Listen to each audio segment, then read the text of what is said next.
దేశంలో అత్యధిక సార్లు పదవులను గడ్డిపోచల్లాగా రాజీనామా చేసిన బీఆర్ఎస్ పార్టీది ఒక చరిత్ర.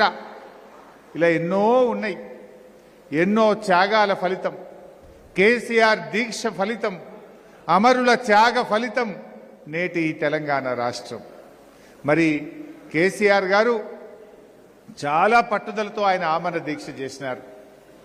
నిమ్స్లో ఆయన ఆమరణ దీక్ష చేస్తూ ఉంటే ఒకసారి దాదాపు 8 రోజులు 9 రోజులు అయింది. మనిషి బాగా క్షీణించిపోయాడు. బీపీ షుగర్ ఫ్లక్చువేషన్ అవుతా ఉంది. బీపీ బాగా ఫ్లక్చువేట్ అవుతా ఉంది. ఓ రోజు నేను దగ్గరికి పోయి దీక్ష విరమించాలేమో, మీ ప్రాణానికి హాని జరిగే ప్రమాదం ఉందని డాక్టర్లు చెప్తున్నారు అని నేను దగ్గరికి పోయి ఆయనను చాలాసేపు బతిలాడడం జరిగింది. ఆయన ఒక మాట అన్నాడు, హరీష్, తెలంగాణ వచ్చేదాకా నా ప్రాణం పోదు అని నాకు ధైర్యం చెప్పిన నాయకుడు కేసీఆర్. నాకు ఉల్టా ధైర్యం చెప్పిండు మంచం మీద పడుకొని. అంత మొక్కబోని ధైర్యం ఆయనది. ఒకరోజు డాక్టర్లందరూ వచ్చారు, నేను అక్కడే ఉన్నా. మీ క్రియాటిన్ లెవెల్స్ పడిపోతా ఉన్నాయి, ఏ క్షణంలోనైనా మీ కిడ్నీలు ఫెయిల్ కావచ్చు, ఏ క్షణంలోనైనా మీ కిడ్నీలు పనిచేయకపోవచ్చు, మీరు డయాలసిస్ మీదకి వెళ్ళిపోతున్నారు అని డాక్టర్లు హెచ్చరించిండ్రు.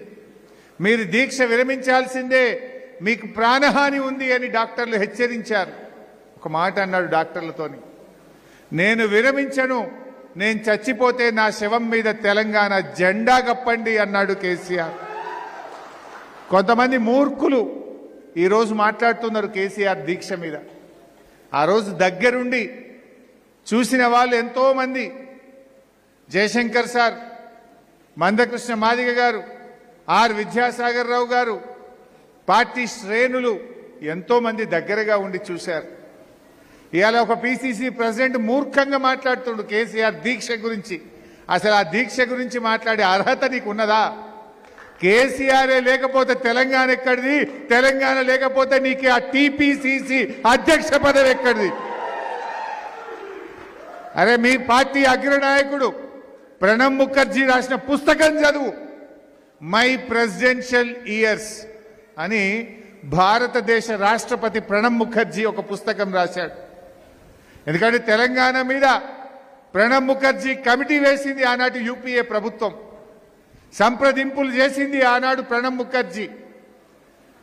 తెలంగాణ బిల్లు మీద సంతకం పెట్టింది ప్రణబ్ ముఖర్జీ. రాష్ట్రపతిగా గెజిట్ పబ్లిష్ చేసింది ప్రణబ్ ముఖర్జీ. ఆ ప్రణబ్ ముఖర్జీయే ద ప్రెసిడెన్షియల్ ఇయర్స్ అనే తాను రాసిన పుస్తకంలో కేసీఆర్ గురించి ఒక పేజీ రాసిండు. ఒక నాయకుడు కలలు గన్నడు, పోరాటం చేసిండు, తన జీవిత కాలములో తన లక్ష్యాన్ని ముద్దాడిన గొప్ప నాయకుడు కేసీఆర్ అనే మాట నేను చెప్పలే, ప్రణబ్ ముఖర్జీ గారు చెప్పిండ్రు. ఇలా అధ్యక్షుడు, ఆ పిసిసి అధ్యక్షుడు ఒకసారి ఆ పుస్తకం చదువుకొని మాట్లాడు. ఈ చిల్లర మాటలు బంద్ చేయి. కేసీఆర్ దీక్ష లేకపోతే డిసెంబర్ 9 నాడు చిదంబరం ప్రకటన చేస్తుండేనా? డిసెంబర్ 9 ప్రకటన కేసీఆర్ దీక్ష ఫలితం. యావత్ తెలంగాణ జాతి ఒక్కటై రోడ్ల మీదకి వచ్చి తెలంగాణ అగ్ని గుండంగా మారింది.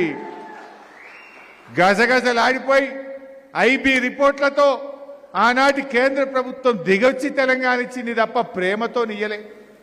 ప్రేమతో ఇచ్చిందా? కేసీఆర్ దీక్ష లేకపోతే తెలంగాణ ప్రకటన వచ్చునా? ఇలా దీక్షలు మన వంతు, కక్షలు కాంగ్రెస్ వంతు. దీక్షలు చేసింది బీఆర్ఎస్ నాయకులు.